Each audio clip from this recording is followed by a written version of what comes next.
You run down on your feature event, 25 laps. On the pole is car number 98, Bud Finale of Jamestown, New York, a 1957 pole. Car number 30, Dean Layfield of Wellsville, New York.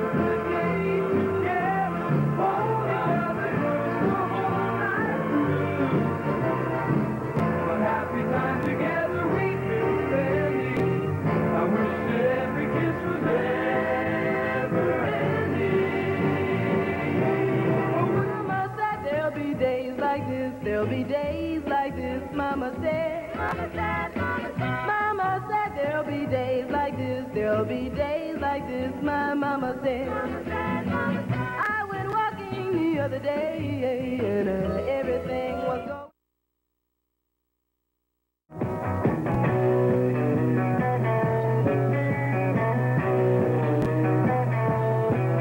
In 1956, when you actually had that great success against Dean, what was Dean saying to you? Well, it's kind of funny. Al Basson, a friend of ours, was an announcer at Wellsville on 2 or 3 different tracks. And in 1955, every time he'd introduce us out on to go racing at the start of the race, he'd say, "There's Dean Layfield in his famous 9/16, and Herb Layfield, Dean's brother Herb, in 48. Then in 56, he started announcing, and there's Herb Layfield in number 48, and Herb's brother Dean. In the 9/16. It didn't really set all that good with him.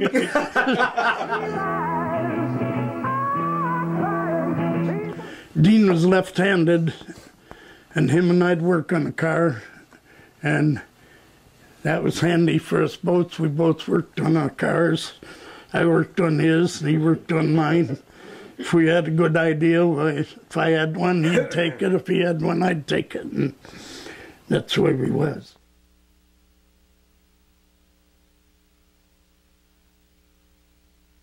Did Dean talk much about Stateline Speedway? He seemingly had good success up there, was a point champion in 57. Yeah. What was his sense of Stateline? He liked it. You liked it? Yeah, I did too. The night I run Dean's car once. He had to do something else. Why 9/16? Oh, okay, it tells you right in that. Okay. But anyway, the Model A Ford Dean started racing, putting all the bolts on it, took a 9/16 wrench. Oh. So Dean called it 9/16, and that's where that originated. And mine was the year I started, 48. Pearsall Motors in Smithport, or Shingle House, gave Dean a 58 Chevy. Dean paid half a dealer cost on it. Of course, then there's no tax. Paid half a dealer cost, and Pearsall paid half. And I welded the roll bars in it, and Dean drove it to Daytona, and finished 12th with it, and drove it back to Wellsville. And he, what was that? Carl Tyler went down there at the same time, and I guess Carl's blew an engine, and Dean towed his car back to where Carl was living in Carolina at the time. He towed it back with his Chevy. That was awful, towing a Ford with a Chevy. But, but it happened. In fact, there's only one time that I really remember spinning the guy out, and the guy had ironed me all year, and finally, in just a mid-season championship, and I know, I still know to this day that the officials and him had that cooked up because they didn't want me to be high point again that year, and he ironed me, and so I spun him kind of like a button on an outhouse door.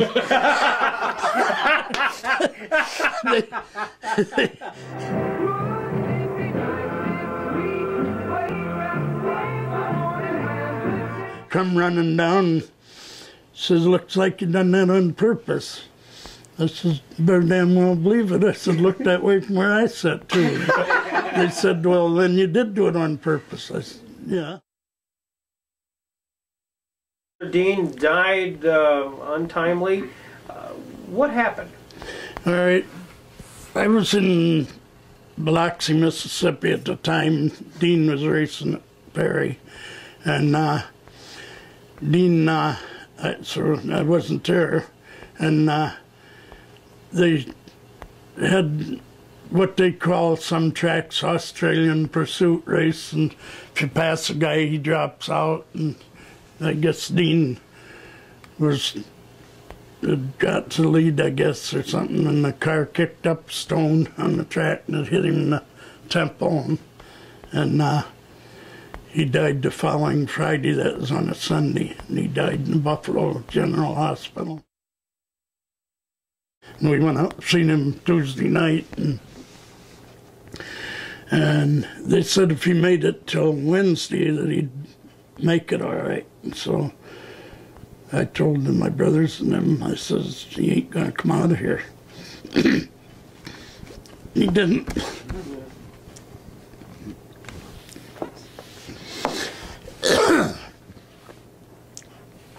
Yeah, he died that following Friday in Buffalo General. Mm-hmm. What was the reaction within the race community, Herb, of that?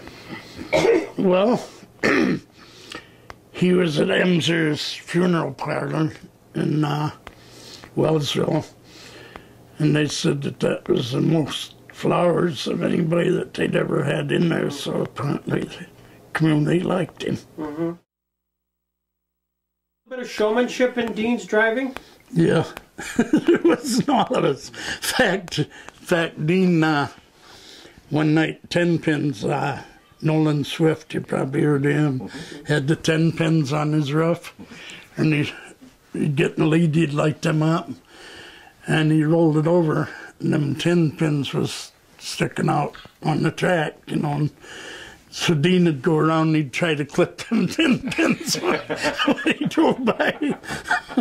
I had a little mean streak there, I think. Shouldn't have done that.